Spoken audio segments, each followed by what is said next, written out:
पिछले वीडियो में हम बताए थे वैदिक काल के बारे में कुछ सामान्य जानकारी। आज हम चलेंगे उससे आगे। थोड़ा सा कुछ बताने से पहले हम एक बार फिर से उसको थोड़ा सा रिपीट करते हैं। हमने जिक्र किया था वैदिक काल की शुरुआत। सबसे पहले हमने बताया था वेद 4 होते हैं। वेद 4 होते हैं। चारों वेद में किस किस चीज का वर्णन है ये भी मैंने बता दिया था। वेद के सबसे पहली बात, वेदों के रचयिता किन्हें कहा जाता है? हमारे देश में आखिर वेद आया कहां से? और सबसे पहली बात, वैदिक काल को हम आपको पिछले वीडियो में बताए थे। वैदिक काल को 2 भागों में बांटा गया था। 2 भागों में बांटा गया है। पहला ऋग्वैदिक काल और दूसरा उत्तर वैदिक काल। पहला ऋग्वैदिक काल और दूसरा उत्तर वैदिक काल। वेद 4 हैं, लेकिन इस चारों वेदों को हम वैदिक काल किसे कहते हैं? वैदिक काल के बारे में हम बताए थे कि प्राचीन भारतीय संस्कृति का एक सबसे महत्वपूर्ण कालखंड, जिस कालखंड में वेदों की रचना हुई थी, उसी कालखंड को हम वैदिक काल कहते हैं। तो हमने आपको बताया था वैदिक काल के जनक आर्य को कहा जाता है। वैदिक काल के जनक आर्य को कहा जाता है। आर्य कहां से आए थे? हमने जिक्र किया था आर्य मध्य एशिया से आए थे। और आर्य शब्द का शाब्दिक अर्थ क्या होता है? आर्य शब्द का शाब्दिक अर्थ हमने बताया था श्रेष्ठ या कुलीन होता है। आर्य लोग खुद को श्रेष्ठ क्यों बताते थे? क्योंकि वे संस्कृत जानते थे और हम भारतीय लोग संस्कृत नहीं जानते थे। जब वो आए हमारे भारत में, तब उन्होंने क्या कहा कि हम पूरे भारत के लोगों को संस्कृत बोलना सिखाएंगे। तो ये प्रक्रिया 2 भागों में शुरू हुआ, एक उत्तर भारत में और दूसरा दक्षिण भारत में। दक्षिण भारत का आर्यीकरण किसने किया था? अगस्त ऋषि ने। दक्षिण भारत का आर्यीकरण अगस्त ऋषि ने। और उत्तर भारत में गौतम राहुगढ़ ने। गौतम राहुगढ़ इनके दरबार के पंडित थे राजा विदे। गौतम राहुगढ़ राजा विदे के दरबार के एक बहुत विद्वान पंडित थे। और हमने बताया था आपको कि गौतम राहुगढ़ बहुत अच्छा संस्कृत बोलते थे और वे कुछ श्लोक पढ़ के, कुछ श्लोक बोल के अपने मुख में एक ज्वाला उत्पन्न कर लिए थे। कौन? गौतम राहुगढ़, जिन्होंने उत्तर भारत का आर्यीकरण किया। समझ रहे हैं?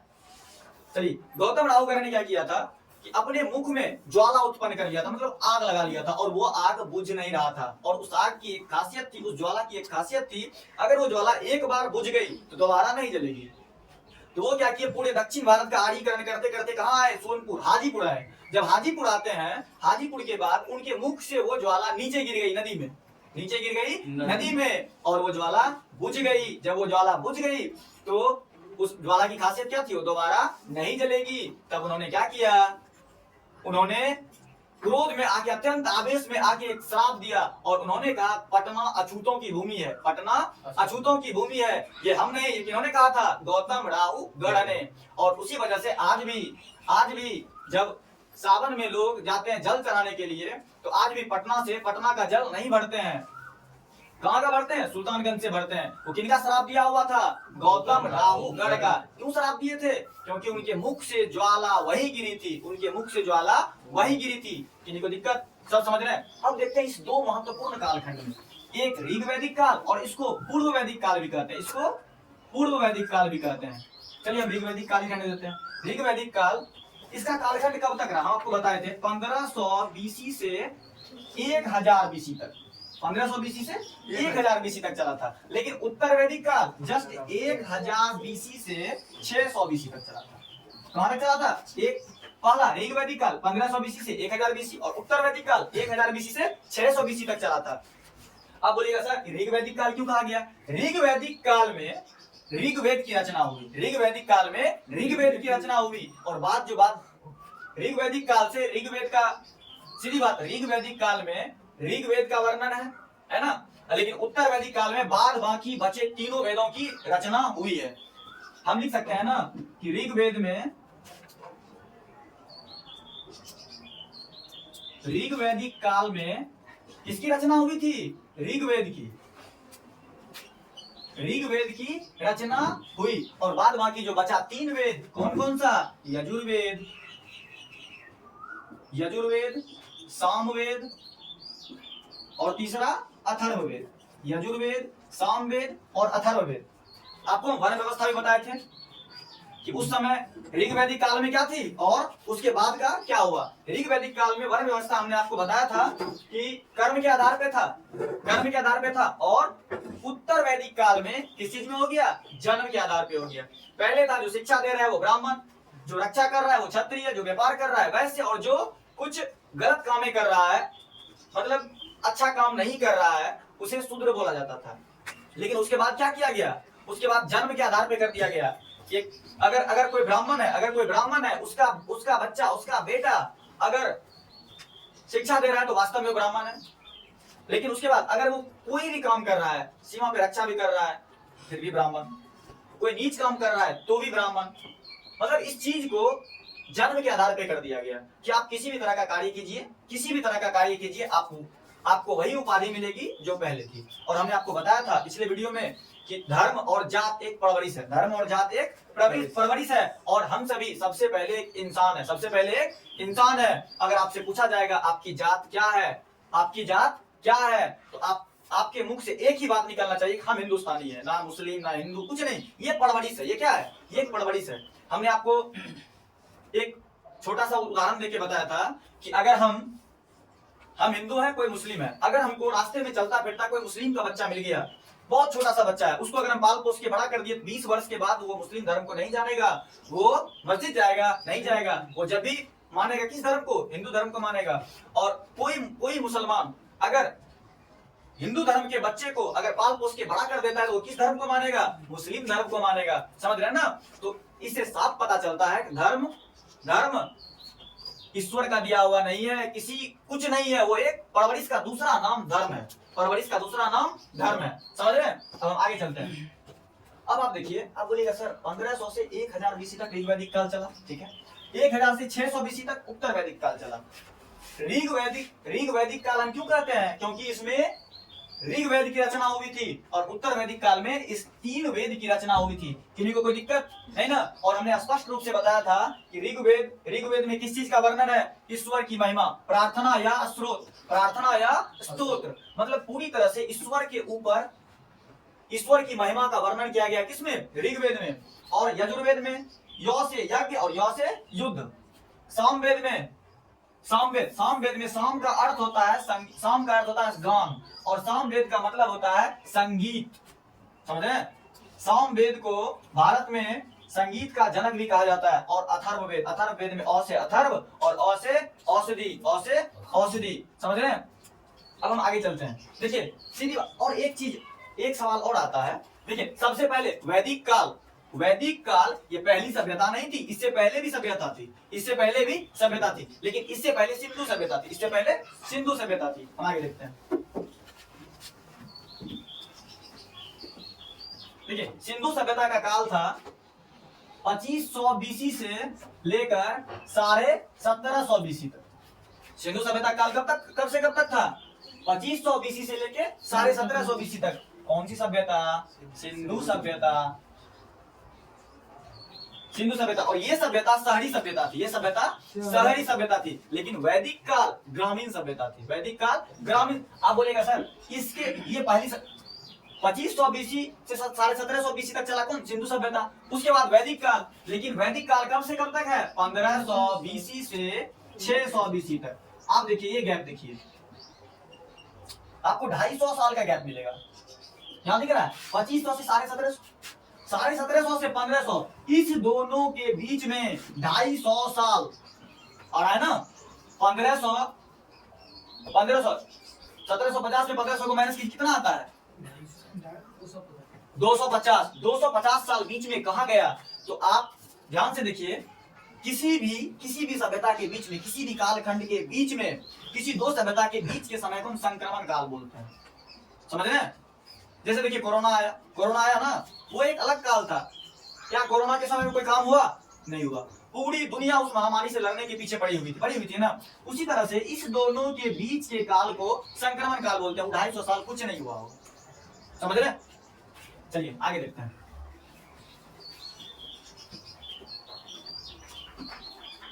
अब देखिए, आर्य हमारे देश में आए जरूर थे, आर्य हमारे देश में आए जरूर थे, लेकिन आए तो सबसे पहले वो रुके कहाँ? आए तो सबसे पहले वो रुके कहाँ?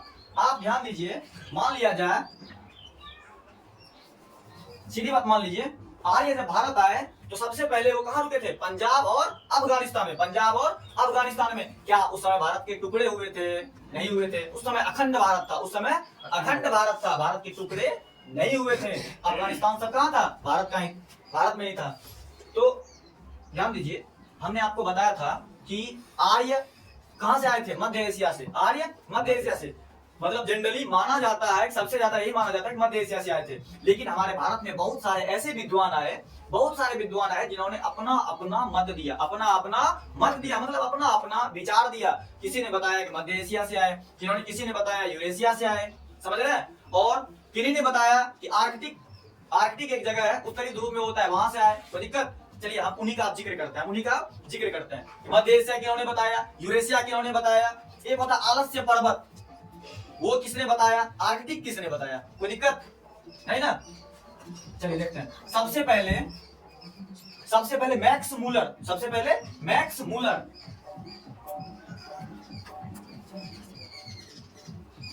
सबसे पहले मैक्स मूलर ने बताया कि आर्य कहां से आए हैं? मध्य एशिया से, मध्य एशिया से। उसके बाद दूसरे आए डॉक्टर संपूर्णानंद। कौन आए? डॉक्टर संपूर्णानंद। ये सब क्या थे? विद्वान थे। ये सब क्या थे? डॉक्टर संपूर्णानंद। इन्होंने बताया, क्या बताया? आलस्य पर्वत। आर्य कहां से आए हैं? आलस्य पर्वत, जो कि कहां है? यूरेशिया में। कहां है? यूरेशिया में, वहां से आए हैं, समझ रहे हैं? और तीसरे नंबर में है बाल गंगाधर तिलक। तीसरे नंबर में बाल गंगाधर तिलक, बाल गंगाधर तिलक। इन्होंने बताया कि आर्य कहां से आए? उत्तरी ध्रुव से आए। आर्य कहां से आए? उत्तरी ध्रुव से आए।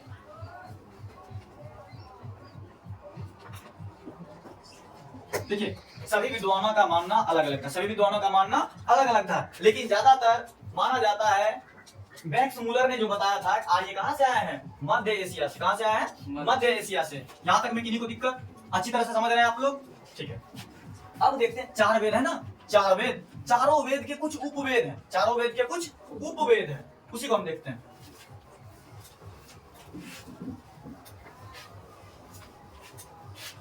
हम सबसे पहले देख लेते हैं चारों वेद के कुछ उपवेद होते हैं। उसके बाद आपको हम चारों वेद का डिटेल रूप से बताएंगे, चारों वेद में किस वेद में किसका जिक्र किया गया है, उस समय के देवता कौन थे, समझ रहे हैं?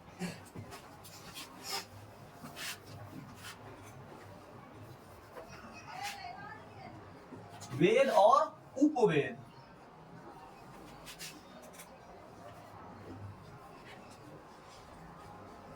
ऋग्वेद, दूसरा सामवेद,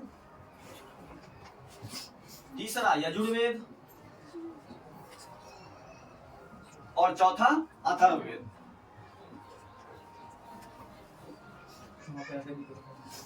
कोई दिक्कत? पहला ऋग्वेद, दूसरा सामवेद, तीसरा यजुर्वेद और चौथा अथर्ववेद। ऋग्वेद का उपवेद होता है आयुर्वेद। ऋग्वेद का उपवेद आयुर्वेद। किसी को दिक्कत नहीं ना? चलिए, दूसरा क्या है? सामवेद। सामवेद का होगा गंधर्ववेद। सामवेद का गंधर्ववेद। और तीसरा है यजुर्वेद। यजुर्वेद का, अब ध्यान दीजिए, यजुर्वेद का यौ से यज्ञ और युद्ध बताए थे। युद्ध में क्या चलता था? धनुष्यबाण चलता था। युद्ध में क्या चलता था? धनुष्यबाण चलता था। इसीलिए यजुर्वेद का उपवेद हो जाएगा धनुर्वेद। क्या हो जाएगा? धनुर्वेद। और अथर्ववेद का हो जाएगा शिल्पवेद। अथर्ववेद का शिल्पवेद। चलिए फिर से रिपीट करते हैं। ऋग्वेद में आयुर्वेद, ऋग्वेद का उपवेद आयुर्वेद, सामवेद का गंधर्ववेद, यजुर्वेद का धनुर्वेद और अथर्ववेद का शिल्पवेद। किसी को कोई दिक्कत नहीं ना? किसी को कोई दिक्कत? और हमने आपको पहले बताया आर्य सर्वप्रथम कहाँ रुके थे? पंजाब और अफगानिस्तान में, पंजाब और अफगानिस्तान में। और हाँ, ऋग्वेद के 7वें मंडल में, ऋग्वेद के 7वें, ऋग्वेद में टोटल 10 मंडल है, ऋग्वेद में टोटल 10 मंडल है, समझ रहे हैं? कोई दिक्कत? ऋग्वेद में टोटल 10 मंडल है। ऋग्वेद के 7वें मंडल में एक युद्ध का जिक्र किया हुआ है। ऋग्वेद के 7वें मंडल में एक युद्ध का जिक्र किया गया है जिसको दशराज का युद्ध कहते हैं, जिसको हम दशराज का युद्ध कहते हैं। उस समय, अब बोलेगा दशराज युद्ध किसे कहते हैं? तो जिस समय आर्य आए थे ना, आर्य आए थे जब पूरे भारतीयों का आर्यकरण कर रहे थे, तो उस समय भारत के कुछ छोटे छोटे राजा लोग थे, छोटे छोटे राजा लोग थे। और आर्य का उस समय कुछ कबीला था, आर्य का उस समय कुछ कबीला था। कबीला बोले तो फौज, कबीला बोले तो फौज। जैसे भारत के कुछ अलग अलग रेजिमेंट होते हैं ना, गोरखा रेजिमेंट होता है ना, Gorkha regiment, ITBP, Sikh regiment, ये सब आता है ना, बिहार रेजिमेंट, अलग अलग आता है ना। उसी तरह से उस समय उसको कबीला बोला जाता था, उस समय उसको कबीला बोला जाता था। और भारत के कुछ राजा लोग थे, उन्होंने क्या किया, 10 राजाओं ने मिलके उसके ऊपर एक साथ लड़ने के लिए सोचा। लेकिन उनके कबीलाओं में एक सबसे ताकतवर कबीला था, भरत कबीला। एक ताकतवर कबीला था, भरत कबीला, जिन्होंने क्या किया, सभी को हरा दिया। और उसी तरह से पूरे क्षेत्र का नाम रख दिया भारत, पूरे क्षेत्र का नाम रख दिया भारत। ये युद्ध की चर्चा कहाँ है? ऋग्वेद के 7वें मंडल में, ऋग्वेद के 7वें मंडल में। जब भी पूछा जाएगा ऋग्वेद में कितने मंडल? 10 मंडल। ऋग्वेद में कितने मंडल? 10 मंडल। लेकिन इस युद्ध की चर्चा, और ये दशराज का युद्ध हुआ था परसुनी नदी के किनारे। इस दशराज युद्ध कहाँ हुआ था? परसुनी नदी के किनारे। कौन जीता था? भरत। कौन जीता था? भरत नामक कबीला। उसने क्या किया था, सभी को हरा दिया था और पूरे क्षेत्र का नाम क्या रख दिया? भारत। किसी को कोई दिक्कत नहीं ना? चलिए इसको मिटा दें। जिसको लिखना है वीडियो पॉज करके लिख लीजिए। ऋग्वेद का आयुर्वेद, सामवेद, गंधर्ववेद, यजुर्वेद, धनुर्वेद, यजुर्वेद का धनुर्वेद, अथर्ववेद का शिल्पवेद। ये सब क्या है? वेदों के उपवेद है, वेदों के उपवेद है। पहले इसको मिला देते हैं। अब चलते हैं, हम ऋग्वेद की चर्चा करते हैं थोड़ा सा। आखिर ऋग्वेद में है क्या क्या? ऋग्वेद में है क्या क्या? अभी सबसे पहले आपको क्या पता है, ऋग्वेद में कितने मंडल है? ऋग्वेद में, चलिए, मंडल, सूक्त,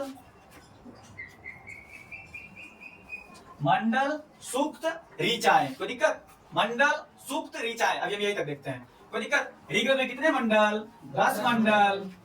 ऋग्वेद में कितने मंडल? 10 मंडल। कितने सूक्त? 1028 सूक्त। कितने सूक्त? 1028 सूक्त। और कितने ऋचाएं? 10,462 ऋचाएं। 10,462 ऋचाएं है इसमें, ऋग्वेद में। ध्यान दीजिएगा, कितने मंडल? 10 मंडल। कितने सूक्त? 1028 सूक्त। कितनी ऋचाएं? 10,462 ऋचाएं। और यहाँ ध्यान दीजिए, किसमें? 7वें मंडल में, 7वें मंडल में किसकी चर्चा है? दशराज युद्ध की चर्चा है। किसकी चर्चा है? दशराज युद्ध की चर्चा है। कोई दिक्कत? सब कुछ समझ में आ रहा है ना? और देखिए, प्रमुख याद रखना। अभी आपको सिर्फ मेरा बताने का मकसद है कि सबसे पहली बात, बेसिक जानकारी जब हमको मिल जाएगी ना, बेस मेरा मौजूद रहेगा ना, हम हाइट कितनी भी ऊपर कर लेंगे तो ठीक ठाक रहेगा। और हाँ, बेस अपना होना चाहिए, बेस अपना होना चाहिए। अगर बेस दूसरे का रात, याद कीजिए, ट्विन टावर जैसी इमारतें गिर सकती है, तो फिर हम और आप किस खेत की मूली है? आगे बढ़ते हैं, कोई दिक्कत नहीं ना? ऋग्वेद में कितने मंडल? 10 मंडल। कितने सूक्त? 1028 सूक्त। कितनी ऋचाएं? 10,462 ऋचाएं। कोई दिक्कत? और हाँ, एक आप लोग मंत्र सुने हैं, एक गायत्री मंत्र सुने हैं? गायत्री मंत्र सबको आता होगा, है ना? ओम भूर्भुवः स्वः सुने हैं? वो ऋग्वेद के 3रे मंडल में है। ऋग्वेद के 3रे मंडल में, ध्यान दीजिएगा। जब आपसे पूछा जाएगा कि गायत्री मंत्र कहाँ लिखा, वेद में कहाँ लिखा हुआ है? ऋग्वेद के कितने मंडल? 3रे मंडल में। ऋग्वेद के 3रे मंडल में गायत्री मंत्र है। किसी को दिक्कत नहीं ना? किसी को कोई दिक्कत? यहां तक समझ गए? और हाँ, जिस तरह अभी कुछ लोग शंकर भगवान को मानते हैं, कुछ लोग दुर्गा माँ को मानते हैं, कुछ लोग पार्वती को मानते हैं ना। इसी तरह से वैदिक काल में भगवान भी अलग थे। वैदिक काल में सबसे प्रमुख भगवान इंद्र भगवान को माना जाता था। सबसे प्रमुख भगवान इंद्र भगवान को माना जाता था। तीन भगवान सबसे प्रमुख थे, इंद्र, अग्नि और सोम। हम पूरी डिटेल से आगे पढ़ेंगे। इंद्र भगवान का दूसरा नाम पुरंदर, इंद्र को पुरंदर बोला जाता था। जिस तरह भी महादेव को शंकर भगवान का दूसरा नाम महादेव, महाकाल बोला जाता है ना, भोलेनाथ। उसी तरह से इंद्र भगवान का दूसरा नाम पुरंदर, उन्हें युद्ध का देवता कहा जाता था। समझ रहे हैं, उन्हें युद्ध का देवता कहा जाता था।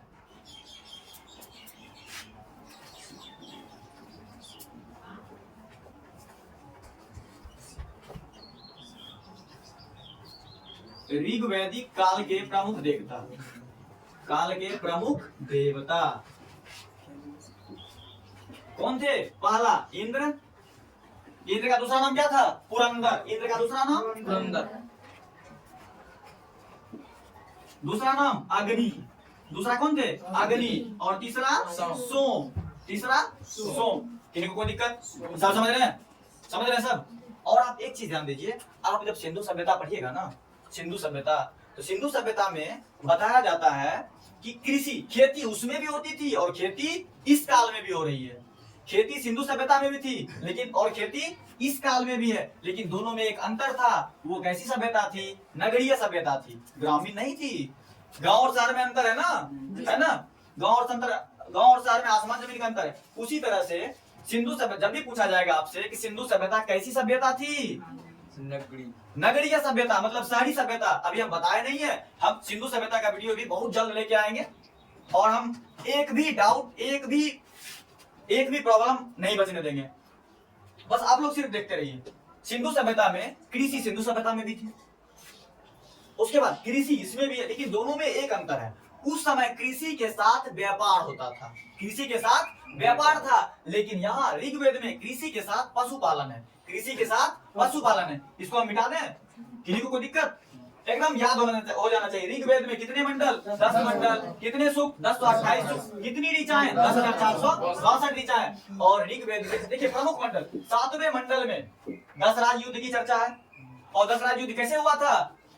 बताया ना तुरंत, उनके आर्य के कुछ कबीले थे जिनको कुछ भारतीय राजाओं ने सोचा कि हम लोग सब मिलके हरा देंगे, लेकिन वो लोग क्या थे? विकसित, पढ़ा लिखा लोग विकसित हो गए। वो लोग विकसित थे, और उसमें भी एक सबसे ताकतवर कबीला, सेनाओं में होता है ना, रेजिमेंट में सबसे खतरनाक रेजिमेंट, जैसा पहला कमांडो, और सबसे खतरनाक मार्कोस कमांडो किसे कहा जाता है पता है? जिस नदी में आपको बोला जाता है मार्कोस कमांडो के बारे में, जिस नदी में आपको 100-200 मगरमच्छ भागता हुआ मिल जाए ना, समझिए वहां एक मार्कोस कमांडो है। सोचिए वो कितना खतरनाक होता है। मार्कोस कमांडो के बारे में आप सुन लीजिए। मार्कोस कमांडो का आज तक किसी ने चेहरा नहीं देखा है।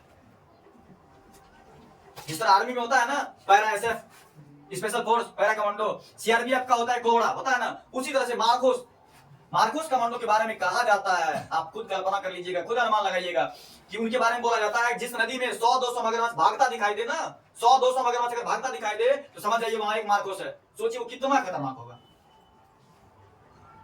ऐसे वीर हमारे देश में है, समझ रहे हैं? और आज हम और आप घर में बैठ के चैन की हवा उन्हीं की वजह से ले रहे हैं, ठीक। और मार्कोस कमांडो के बारे में कहा जाता है उनको अपने घर में पत्नी तक को बताने का छूट नहीं है कि वो मार्कोस कमांडो है। वो सिर्फ नाम के इंसान है, सोच लीजिए जिनको देख के मगरमच्छ भाग सकता है, वो है मार्कोस कमांडो। उसी तरह से जैसे सबसे powerful commando Marcos commando, para special force है ना, पैरा कमांडो, कोबरा कमांडो। उसी तरह से उस समय एक सबसे ताकतवर कबीला आर्य का था, कौन? भरत कबीला। कौन कबीला था? भरत कबीला। उसने क्या किया? इन 10 को हरा दिया। इन 10 को जब हरा दिया तो जीत किसकी हुई? भरत कबीला की हुई। और उन्होंने क्या किया? संपूर्ण क्षेत्र का नाम भारत रख दिया। चलिए हम आगे देखते हैं, वीडियो थोड़ा लंबा हो जाएगा। ऋग्वेद में कितने मंडल? 10 मंडल। कितने सूक्त? 10 तो 28 सूक्त। कितनी ऋचाएं? 10,462 ऋचाएं। ऋग्वेद के 7वें मंडल में दशराज युद्ध की चर्चा, आप अभी तुरंत समझे। ऋग्वेद के 3रे मंडल में गायत्री मंत्र है ना। और ऋग्वेदिक काल के प्रमुख देवता इंद्र, अग्नि, सोम। पूछा जाएगा इंद्र का दूसरा नाम पुरंदर। अग्नि, सोम। कोई दिक्कत? हम आपको हर चीज बताएंगे कौन सा मंडल किन को समर्पित है, समझ रहे हैं? चलिए इसको मिटा दें, आगे देखते हैं। हम आपको बताएं जब हम सिंधु सभ्यता पढ़ेंगे तो उस समय उस सभ्यता में कृषि के साथ क्या था? व्यापार था। कृषि के साथ व्यापार था। कृषि के साथ व्यापार था। लेकिन वैदिक काल में आप गांव में देखिए, अच्छा गांव और शहर में एक अंतर आप लोग बताइए। गांव और शहर में एक अंतर है, शहर के लोग कुत्ता पालते हैं और गांव के लोग गाय पालते हैं। आप अक्सर देखिएगा शहर में लोग कुत्ता पालते हैं, शहर में लोग कुत्ता पालते हैं, लेकिन गांव के लोग ज्यादातर देखिएगा गाय पालते हैं। और उस समय की कहानी है, पहले हम सिंधु सभ्यता देख लेते हैं। सिंधु सभ्यता कैसी सभ्यता थी? नगरीय सभ्यता थी। कैसी सभ्यता? नगरीय सभ्यता थी। लेकिन यहाँ क्या था? कृषि के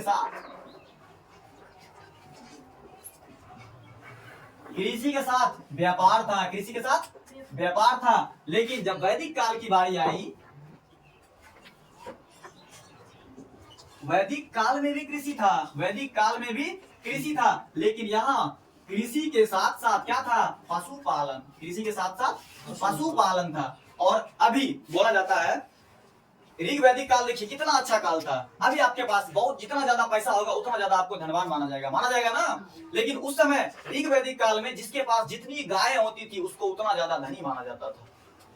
ऋग वैदिक काल में जिसके पास जितनी गायें हैं, अगर आपके पास सबसे ज्यादा गाय है तो आप सबसे ज्यादा धनी है, और आपके पास सबसे कम गाय है तो आप उतना ही निर्धन है। समझ रहे हैं? और उस समय गाय का इतना वैल्यू था, इतना महत्व था गाय का। उस समय सब लोग गाय पालते थे, और किसी का गाय अगर खो जाता था तो उस गाय को ढूंढने का काम राजा का होता था।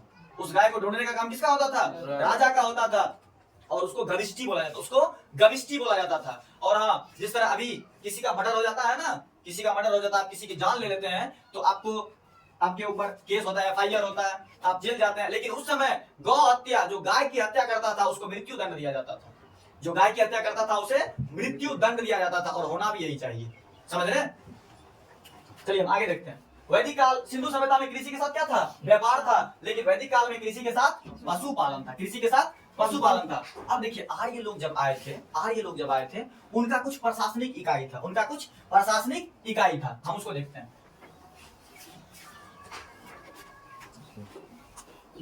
उनका 5 प्रशासनिक इकाई था: कुल, ग्राम, विष, जन और राष्ट्र। कुल, ग्राम, विष, जन और राष्ट्र। किसी को दिक्कत?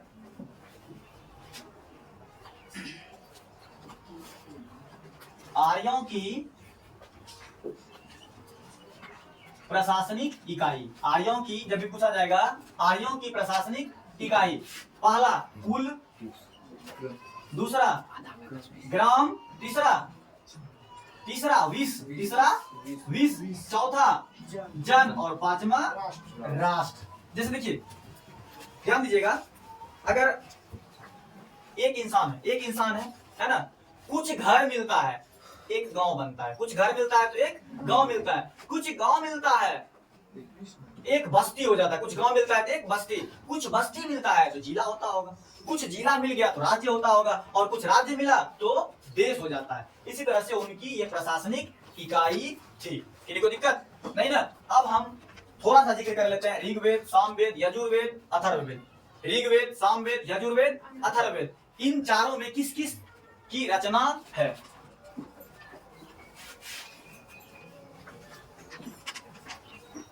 सबसे पहला क्या है? ऋग्वेद। सबसे पहला ऋग्वेद में जब पूछा जाएगा ऋग्वेद में किसकी चर्चा है? ईश्वर की महिमा। किसकी चर्चा है? ईश्वर की महिमा। ईश्वर की महिमा। किसी को दिक्कत है ना? ईश्वर की महिमा या प्रार्थना, ध्यान दीजिएगा, प्रार्थना किसका किया जाता है? ईश्वर का, भगवान का। प्रार्थना या स्तोत्र। दूसरा आता है सामवेद। सामवेद। साम मतलब होता है गान। ध्यान दीजिएगा, साम मतलब क्या होता है? साम का मतलब होता है गान। समझ रहे हैं? और भारतीय संस्कृति का सामवेद को संगीत का जनक भी कहा जाता है। सामवेद को संगीत का जनक।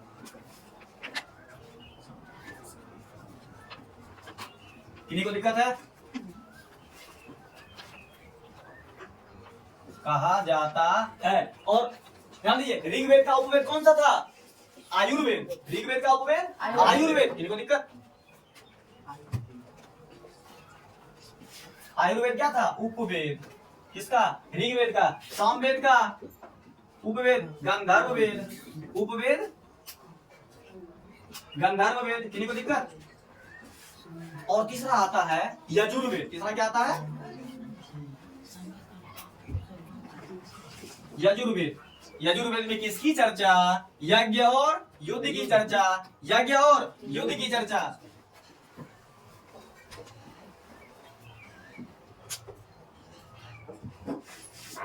यज्ञ और युद्ध की किसमें है? यजुर्वेद में। और यजुर्वेद का उपवेद यो से युद्ध किससे होता था? धनुष से। उस समय AK-47 नहीं था उस समय नहीं था। उस समय क्या था? धनुष बाण था। उसको धनुर्वेद कहा जाता है। उसके उपवेद को धनुर्वेद। और चौथा आता है अथर्ववेद। चौथा आता है अथर्ववेद। अथर्ववेद के बारे में बोला जाता है, अथर्ववेद को अथर्वा ऋषि ने लिखा था। अथर्ववेद को अथर्वा ऋषि ने लिखा था। और अथर्ववेद में किस किस चीज की रचना है? अथर्ववेद में किस किस चीज की रचना है? औषधि, बताए थे। अथर्ववेद में औषधि, वशीकरण, तंत्र मंत्र सब किसी में है? इसी में। वशीकरण का नाम सुने हैं?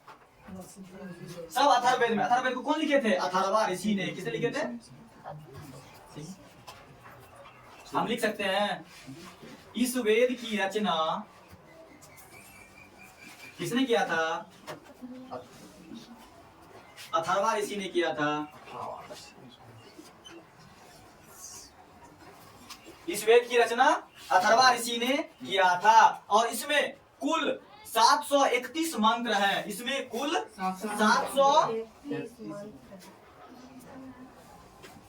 731 मंत्र हैं। किन्हीं को दिक्कत नहीं ना? 731 मंत्र और लगभग 6000 पद। 6000 पद।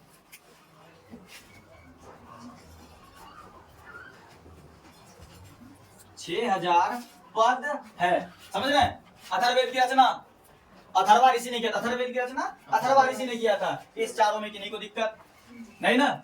इस चारों में किन्हीं की दिक्कत? कोई डाउट रह गया है? अगर कोई डाउट नहीं रह गया है तो अब आपका काम बनता है अच्छे तरीके से इस सब चीज को याद कर लेना और अगले वीडियो का इंतजार करना। ठीक है, आज हम यहीं तक रहने देते हैं और नेक्स्ट हम पूरा डिटेल के साथ, हमने पहले वीडियो में जिक्र किया था, पहले वीडियो में कुछ बताया था, उसका डिटेल हमने इस वीडियो में बताया और वेदों की पूरी जानकारी हम अगले वीडियो में लेके आएंगे। ठीक है, अब यहीं तक रहने देते हैं।